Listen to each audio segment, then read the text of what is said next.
ទេសភាពប្រលឹមញញឹមសែនស្រស់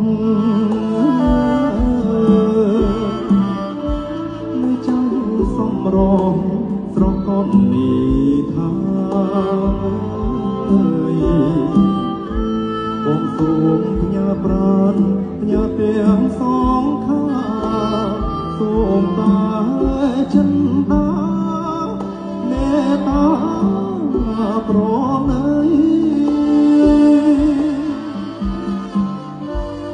រូបបងដោយសញ្ញារិនលើ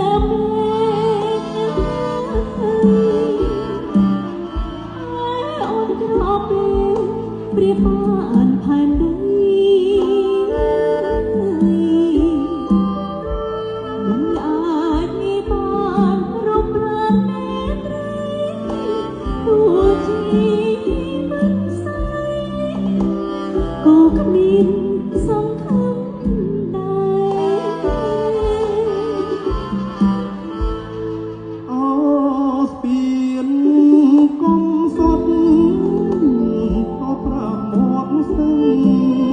សូមអ្នកជួយដឹង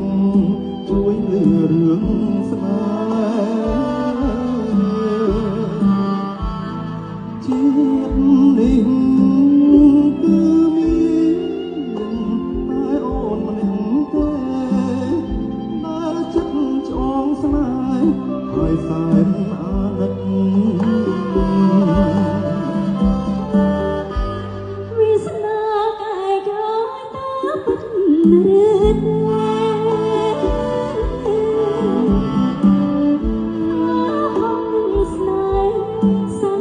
ឬជីវិតបងស្រលាញ់ហើយថែមទាំងអាណិតបើមិនជឿចិត្តស្បត់ជូនក៏